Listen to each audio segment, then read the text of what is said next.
છોકરા સાંભળો. હા પપ્પા હમણાં જો અમે છે ને બેટા ઘનશ્યામભાઈને સત્યનારાયણની કથા છે, અમે અહીંયા જઈએ છીએ તારા મમ્મીને અમે, એટલે તમે 2-3 કલાક બેટા થશે, તમે શાંતિથી ઘરે બેસજો, ટીવી જોજો, શાંતિથી ઘરે રમજો. કે ઓકે પપ્પા કાંઈ વાંધો નહીં, તમે તારે જાઓ. કથાનું કી નીકળેલા બેઠા ને અમુક જે એવા કાલા કાઢતા હોય ચંપા, અમુક તો એવા એકલા એકલા ઓગળે, આપણે એમ થાય કે આગળ ડબલે ડોલમાં ભરવો પડશે. ગજબ છે હો. ચંપા ચાલના કે પુષ્પા જોઈ આવીએ. તેની પત્નીએ કીધું પુષ્પાના દીકરા થાવમાં તમારા છોકરા જવાન થયા, આને આ ઘરની ફિલ્મ જોવો પેલા, કારણ કે ફિલ્મ જોવા છોકરાને ન લઈ જતા હારે કોઈ દો. આ ઘણા નથી આ બહુ રૂપિયા ઉડે ને તો અમુક ને પછી પીડા થાય. હા અરો ફુગાવો એમ કે મૂળ ઈ લોભિયું હોય ને. હાવ એક ભાઈના ફળિયામાં કૂતરું આવ્યું, તો છોકરાને કીધું કે બેટા જોજે કૂતરું આવ્યું, કાંઈક નાખ્યા નહીં. કે પણ બાપા કાંઈ ઘરમાં નથી. અરે કે 2 ધોકા નાખ, પણ ખાધા વગર ન જવું જોવે. હવે એના નામ ન રે. ધરાવીને થાન ન નીપજે, કુડવીને માડું ન હોય. જે માએ ઉદરમાં લીજે સંસ્કાર આપ્યા હોય એ જ બહાર આવીને બોલતા હોય. હમણાં હોસ્પિટલમાં એક બાળક જન્મ્યું, મારખી કાકા, હોસ્પિટલમાં એક બાળક જન્મ્યું ને ઘનશ્યામભાઈ, જન્મતા વેદ બોલ્યું ઝુકેગા નહીં ચાલા. આમ 3 જન્મો. ડોક્ટર પંખે ટીંગાઈ ગયા કે આ જન્મતા વેદ બોલે નહીં, બોલ્યો તો આવું કેમ બોલ્યો. અને ખરેખર તો જે વસ્તુ બાપુ જ્યારે હારી લાગતી ત્યારે જ લાગે ને. જન્મતા વેદ બાળક રડે તો જ સારું લાગે. આ હસવું એ રૂડું જ છે, હસવું એ સારું જ છે, પણ જન્મતા વેદ કીધું કે હું એનું ગામ મૂકીને ડોહ્યું વયું જાય કે આ કોણ આવ્યો ભૂતડો એમ. આ ઝૂકેગા નહીં બોલ્યો. અને પછી સંશોધન કર્યું ત્યારે જાણવા મળ્યું કે આ છોકરો પેટમાં હતો ને ત્યારે એની માએ 45 વાર પુષ્પા જોઈ આવી હતી. બોલો. હા એના નામ ન રહે. જે વસ્તુ મેં પહેલા કીધી જ્યાં હારી લાગતી હોય ત્યાં જ લાગે. એમ અમે કદાચ ભજન ગાતા ગાતા અમે આ ભગવી સાયલ અમને ઓઢાડી દીધી હોય તો તમને લાગે કે અમે ગિરનાર ભેગા થાય. રામ રામ કરો. અંદરનો ભાઈલો જ્યાં સુધી ન રંગાય ત્યાં સુધી મેળ નથી આવે એમ ભાઈ. એટલે ફિલ્મમાં હારે ન લઈ જવાય છોકરાને.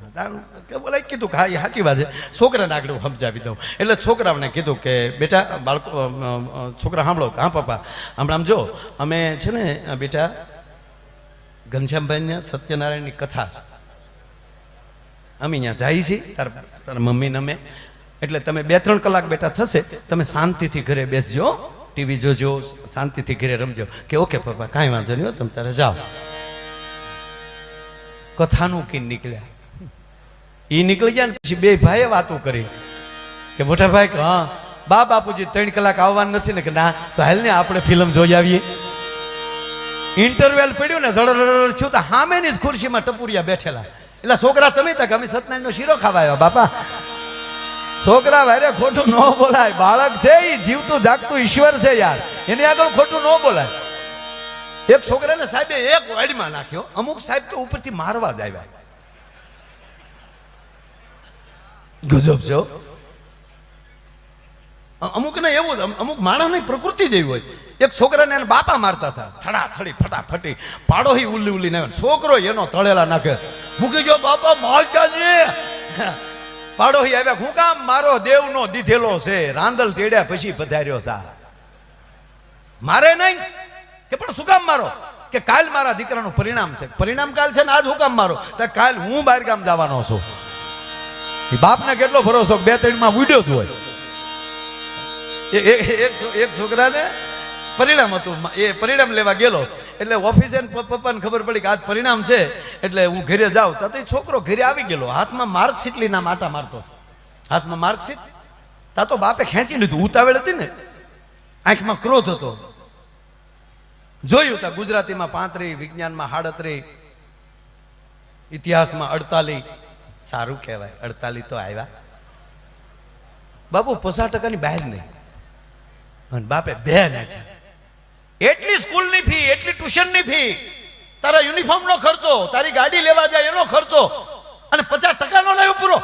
અને હેઠે આચાર્ય શ્રી ભાસ્કર ભટ્ટ. આ ભાસ્કર દાદો હજી જીવેશ? આ અમને ભણાવતો તારો બાપ. પૂછજે ને અમે કેટલા હોશિયાર હતા. ઓલે છોકરે માર ખાધા તો ખડખડા દાંત કાઢતો હતો. દાંત શું કાઢે? કે દાંત ન કાઢું બાપા, ભાસ્કર દાદા કીધું ના ગુજરી ગયા. આ તમારું જ માર્કશીટ છે, મને જૂના ટકમાલી ઝીડ્યું. તા તો બાપો ઢીલો પડી ગયો. ખાખા ખોળા નહીં કરવાના, જે વસ્તુ ના પડી હોય ત્યાં પડી રહેવા દેવાની. હવે પૈણના દીકરા પાછા પાડે પછી તો હેઠો બે ભલા માણા. આવો ભરતભાઈ, આવો ભરતભાઈ, ડેર પધારો ભાઈ. વાહ. એટલે ઓલો છોકરાને સાહેબે માર્યો. એ છોકરાએ સાહેબને માર્યો ને વાડીમાં લાગ્યું. એટલે સાહેબને કીધું કે સાહેબ ઘા નહીં કરવાનું, ઘા નહીં કરવાનું, અમારે ઇજ્જત જેવું હોય. મૂળ છોકરાની ભૂલ એટલી બાપુ, લેશન નહોતો લાવ્યો. હા સાહેબ કીધા લેશન નથી લાવ્યો, તને હોમવર્ક આપ્યું તું મેં. એ કે સાહેબ કંઠસ્થ હોય તો લાવવાની જરૂર નથી. અહીંયામાં લખાઈ જાય પછી નોટબુકમાં હું લખવાનું હોય. મને કંઠસ્થ છે. તમે શું આપ્યું હતું કાલે લેશન કયો તો? સાહેબ ભૂલી ગયેલા. એકચ્યુઅલી મેં કાલે એટલે કે કાલે બીજાને લઈને આવ્યા હતા ને લેશન, એ તરત નોટબુકમાં જોયું. હા સાહેબ કે બરાબર. જો બેટા, કાલે મેં તને ભૂતકાળ, વર્તમાન અને ભવિષ્યકાળ, આ 3 કાળ દર્શાવો, આ 3 કાળ ઓળખાવો એવું તને લેશન આપેલું. તક પૂછો. એટલે સાહેબે પૂછ્યું કે બોલ ભૂતકાળ કોને કહેવાય? તક હું લેશન નથી લાવ્યો, ભૂતકાળ. વર્તમાન તક તમે ઠપાટ મારી નહીં, વર્તમાન. ભવિષ્યકાળ તક ભવિષ્યકાળ એ તમારી ગાડીમાં હવા નહીં હોય, એ ભવિષ્યકાળ. એટલે બાળક છે. એક જ વાર તમે કઈ રીતે? હું હમણાં હરિદ્વાર ગયો તો એક ભાઈ મને પૂછતા હતા, મને કે માયાભાઈ ગંગામાં નાઈ મોઢું કઈ બાજુ રખાય? મેં તારા બાપ થેલા મૂક્યા એ બાજુ. નગર ઓલાય ડૂબકીની વાટે જ બેઠા હોય. અરે હમણાં તો આ 10માનું બોર્ડની પરીક્ષા ગઈ ને, 10માની ને 12માની. બોલો એક ભુવાજી ધૂણીને કહેતા હતા, બેટા આવડે એટલા પ્રશ્નો લખજે, બાકી જો લીલી સાંઈથી ન લખાવી નાખો તો હું તારી માતાજી પેપર દેવા જાય ડોહી. આ ભણે ને તો ભણવા ગયો મારા. હું કોઈની ટીકા નથી કરતો સાહેબ, જે કંઈક હશે. આ અહીંયા ભુવાશ્રી બેઠા છે, વાસરો દાદો હાજરા હજુર વાત કરે છે. કાંઈક તો સત્ય છે પાછું બાપુ, સત્ય છે તો જ ખોટું છે. પાણી વાળું દૂધ મળે છે, પણ દૂધ છે તો કોક પાણી જીકે છે ને, એમ કોકે હકારી જાય છે. હા વાળો અમુક તો હા બાપુ ઉપાડા લીધા. હું તો આ બાળકોને જોઉં તો એને ભાગશાળી માનું સાહેબ. અત્યારે જો છોકરાને સાહેબથી કાંઈ કહેવાય નહીં. પહેલાં તો આપણું બાળપણ એવું હતું, આપણે પડ્યા હોય ને ઘનશ્યામ સોલાણા હોય ને તો હાજા ન થાય ને ત્યાં સુધી આમ સોરાય ઘીરે ન ખબર નકર બાપા તોડી નાખે. ક્યાં પડ્યું તું, ક્યાં સોલાઈને આવ્યું? એને બદલે અત્યારે નાનું એવું છોકરું પડી ગયું તો આખું ઘર ચીકું જેવું માલ્યું, ચીકું પલી ગયું. અરે આપણું છોકરું સાહેબ તાહળી ભરીને દૂધ પીતું હતું, દૂધના ફીણની મૂછું થઈ જતી હતી. એ 8 મહિના થાય ને ત્યાં તો ધોળતું થઈ જતું હતું. અત્યારે 18 વર્ષનું થાય તો કે દીકી માલ્યું, દીકી ને ઠેઠ સુધી દીકી જ રહેવાનો. અને ક્યાંક લઈ જા હારા ઠેકાણે. ખરેખર બુદ્ધિયારી ઉંમરને લેના દેના નથી. ઘણા 80 વર્ષના હજી ના મોય દાંડિયા રમતા. ન ફાવે તો ન જ ફાવે. અને એમ મૃત્યુને પણ ઉંમર હારે લેના દેના નથી. મૃત્યુ ગમે ત્યારે આવી જશે, પણ આ ખોળિયામાં જીવ અને ખીચામાં રૂપિયો, આ બે જ્યાં સુધી છે ને ત્યારે એને પરમાર્થ માટે વાપરી લેજો, એટલે જેથી કરીને તકલીફ ન પડે. ભલામાં એક નરું સત્ય છે, એકવાર નીકળેલો ખીચામાંલી રૂપિયો સાહેબ બીજી વાર એની નોટ ઘનશ્યામભાઈ કોઈ દી પાછી ન થવાની. તમારે જેટલી નોટો આવતી અહીંયા સહી કરતી જાવ અથવા એંધાણ કરતું જાવ. એટલે અહીંયા સારું છે. નહીતર આ વસ્તુ શું છે ભાઈ, જો તમે સાંભળી લો કે આ જેનથી થાય એનીથી થાય.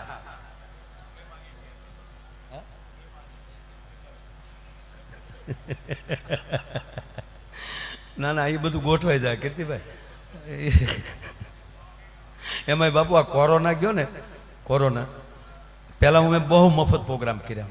બહુ આ કોરોના પછી નક્કી કર્યું કે આપણે એ તો કરવું જ નથી. કારણ કે 2 વર્ષ ઘરે બેઠા રહ્યા ને, કોઈનો ભૂલથી ફોન ન આવ્યો, કામ હોય તો કહેજો. હતું નહીં કાંઈ કામ, પણ એમ છું કે અરે 15 પ્રોગ્રામ બિચારે મફત કર્યા કે હાલો પૂછીએ. અને કીર્તિભાઈ બહુ સારી વાત કરે, કોરોનામાં બધાના ધંધા ઠપ હતા, બધા ઘરે હતા. કોકને 50% નુકસાન ગયું, કોકને 75% નુકસાન ગયું. પણ બાપુ અમારા કલાકારને આખી નાઈટને હોય 100% રિઝલ્ટ ખરાબ.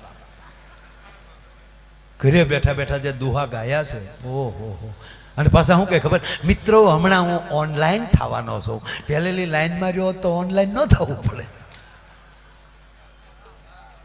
કોરોનાએ જે કરી છે કીર્તિભાઈ, અને પાછા લાઈવમાં તણે જ જોતા હોય તોય વાતો વાતળ્યું વગતાળ્યું રહેવા દે. ઓનલાઈન તો જો સંખ્યા તણે જ છે. એની ઘરવાળી કે એક તો હું રસોડામાં જોતી હતી, તમારું મોડું ન કહેવાય ને કે બહુ બહુ સરસ. એક ભાઈ જમવા બેઠા ને જમવા, મને બાપુ એક ન સમજાતું. આ ધીરે ધીરે સમય જતો જાય એમ બધાના ભાવ વધતા જાય ને. જો સોનાના ભાવ વધે, કપડાના ભાવ વધે, જમીનના ભાવ વધે, કોઈ પણ વસ્તુ સમય લાગતો જાય એનો ભાવ વધતો જાય. આના માઇક હતા વેગડ, પહેલા કેટલા ના આવતા ને અત્યારે કેટલા ના આવે, હે બધું વધતું જાય ને. મને એક ન સમજાતું, બધું વધે પણ લગ્ન પછી પતિ પત્નીનો પ્રેમ કેમ ઘટતો જાય? પહેલા નકર કેવો ભાવ હોય. બાપુ તમારા સંતો માટેની આ વાત જ નથી, આ તો અમારા સંસારીઓ વાળાની વાતો કરું છું. હજી સંબંધની વાતો હાલતી હોય ને પછી ફોનમાં વાતો કરતા, હાલો ઘૂ બોલો. વળી ઓલા હામેલી કઈ બોલે નહીં ને તો ઢીલો પડી જાય. બોલ તો ખરી યાર. તો ઓલી શું કે મારા બા બેઠા, મારે અત્યારે કેમ બોલવું, ઘડી કમો નહીં. ઘડીક નો બોલે, ઓલો 5 વાર કે ડાર્લિંગ કાક તો બોલ યાર. આમ ભૈયા તો કે બકા કાક તો બકો બકો લે. બકાસુર નામ હતું પૂતનાનો હગો ભાઈ, એ હવે પ્રીક્ટો પાછો. બકા કાક તો બોલ યાર. પણ મારા મમ્મી બેઠા પછી ફોન કરજો ને, પણ નહીં યાર બકા કાંઈક તો બોલ. ઘડીક નો બોલે તા 10 વાર કે કાંઈક તો બોલ. લગન પછી 20 વર્ષે ઈનોય કે તું મૂંગી મરીને તારો પ્રેમ ક્યાં મરી ગયો. એક ભાઈની પત્નીને ફોન કર્યો ઓફિસેથી કે સાંભળો છો કે હા વેકેશન છે અત્યારે, એટલે મમ્મી 1 મહિનો રોકાવા માટે આવે છે, એટલે હું એરપોર્ટ એને લેવા જાઉં છું, એટલે પ્લીઝ હું જે 12 વાગે આવું છે ને બદલે 1 વાગે આવીશ, પણ રસોઈ તૈયાર રાખજે, મમ્મી આવે છે. મમ્મી આવે છે કીધું ને હામેલી ઉતાહણી ઊભી થયો. મમ્મીને કહી ગયો મહેરબાની કરીને ના આવે. અત્યારે છોકરાઓ સાથે વેકેશન ગાળવાય કે મમ્મીની પિંજણમાં પડવાનું હોય, અત્યારે છોકરાને મેં છુટ્ટી હોય તો છોકરાઓ સાથે રહેવું કે મમ્મી સાથે? પણ સાંભળતો કે ના ના મહેરબાની કરીને ના પાડો, તમને ખબર છે 3 રૂમ, એકમાં હું, એકમાં તમે, એકમાં છોકરા, મમ્મીને શું રસોડામાં રાખવાના? નહીં પણ તું સાંભળતો નહીં. તમે સાંભળો, મમ્મીને ના પાડી. હું કહું સાંભળતો ખરી, મહેરબાની કરીને મમ્મીને ના પાડી ગયો. પણ ગાંડી મારા મમ્મી નહીં તારા. ઓ મોમ આવે છે, મોમ તો કેટલા સરસ છોકરા સેટ થઈ જાય. એટલે તારા આવે તો મોમ ને અમારા આવે તો બોમ્બ. પ્રેમ સરખો રાખો. અને હું તો એટલું કહું કે દીકરીના માવતરને ખૂબ પ્રેમ આપજો. વારો તારાની વાત નથી કરતો, પણ એનો અર્થ એ નથી પોતાના ભૂલી જાવ. જે દીકરીએ કાળજાના કટકાને તમારા ઘરે મોકલી છે એના માવતરની પીડાની ખબર હોય કે મેં મારી દીકરીને વળાવી ત્યારે કેટલી પીડા હતી, એને 100% સન્માન આપો.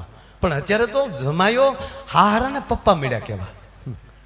હારાને કે બાપુજી તમે કેટલે, બાપુજી નો થાય ડોહા, આ બાપુજી થાય તો ઘરે આવી બેન થાય, થોડુંક તો કઈક અંતર રાખો યાર.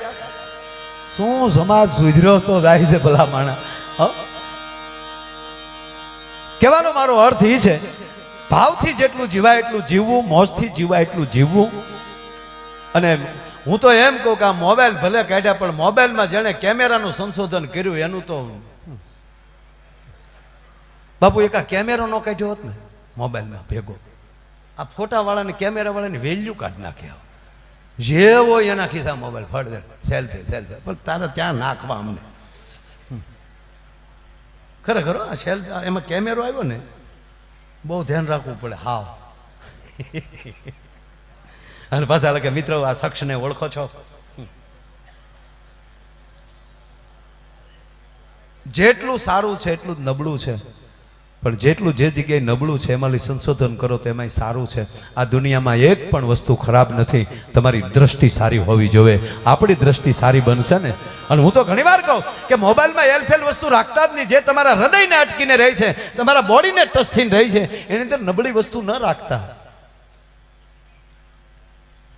કદાચ છોકરાના મોબાઈલમાં બાપ નબળું ભાળી જાય તો કદાચ ગગલાવી કે મહેરબાની કરીને જો હવે આવું રાખ્યું છે કે મોબાઈલ નહીં લઈ દઉં, પણ બાપુજીના મોબાઈલમાં છોકરો જોઈ જાય એનો શું પ્રોગ્રામ થાય? કયો લ્યો માટે કીધું છે કે સંગ આવા મહાપુરુષોનો કરીએ. આવું સંત જ્યારે કાર્ય કરતા હોય એમાં આહોમ કરી જે કાંઈ આપણી ફેર હોય એ પ્રમાણે એમાં આપણે કૂદી પડીએ. અને આવા યજ્ઞો જ્યારે થતા હોય એમાં બાપુ મને સેવા જે કરતા હોય ને આ ચા પાણી પતા હોય અહીંયા સેવા જે કરતા હોય હું જરાય રૂડું નથી લગાડતો અને મનોમયનું પગે લાગુ છું. એનું કારણ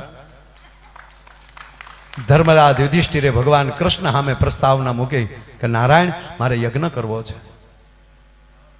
અને ભગવાન કૃષ્ણ કહે છે યુધિષ્ઠિર મને બહુ ગમ્યું બાપા. નારાયણ તમે આમાં શું ફાળો આપશો? મતલબ કે તમે આમાં શું કાર્ય આપશો? અમને આમાં શું સહયોગ કરશો? અને તેથી કૃષ્ણની આંખમાં બાપુ કરુણાના ધોરિયા છૂટ્યા અને એટલું કીધું ધર્મરાજ યુધિષ્ઠિર તમે યજ્ઞ કરતા હોવ તો પત્રાવળિયું હું ઉપાડીશ, હું સ્વયંસેવક બનીને તમારા મંડપનું કામ કરીશ. અને કહેવા ગયો ત્યારથી આ વાત સાંભળ્યા પછી જ્યારે જ્યારે કોઈ સ્વયંસેવકને જોઉં છું ને ત્યારે મને એવું જ લાગે છે કે 100% નારાયણ જ અંદર પ્રગટ્યો છે. સેવાની જે ભાવના એવડો મેળાવડો દર વર્ષે બાપુ કાંઈક ને કાંઈક આવું કાર્ય કરે છે. એનું કારણ પાયામાં સદગુરુની પરમ કૃપા છે.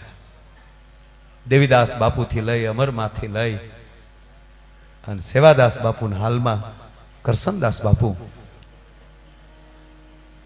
જ્યાં ભજન અને ભોળક પડી હશે એને કોઈ દિવસ કાંઈ તકલીફ નહીં પડે. અને ભજનના કેટલી તાકાત છે એ આપણે જોઈએ છીએ કે આ કોઈ કરોડપતિની તાકાત નથી કે સાહેબ અવડો મેળાવડો કરી શકાય. પણ એક સંત એવડું કાર્ય કરે તો એની અંદર કરોડપતિ બધા આવીને એમ કહેવાય ઊભા રહે છે. એનું કારણ એ છે તમે કોઈ પણ કાર્ય કરીએ એની અંદર જ્યારે ભજનાનંદી પુરુષ એની અંદર પ્રવેશ કરી જાય, ગુરુવાળો અંદર પ્રવેશ કરી જાય, છોડો આપણા ઘરે કાર્ય હોય અને આવા 5 સંત આવીને બેસી જાય ને સાહેબ હું સાતી ઠોકીને કહું કે આપણા રહોડા કોઈ દી ન ખૂટે ભલા માણા. બાકી તો અત્યારે તો બહુ સારું છે ભાઈ. હા બાપુ અમારે અત્યારે બધા લગ્ન થાય છે તોડી નાખે એવા.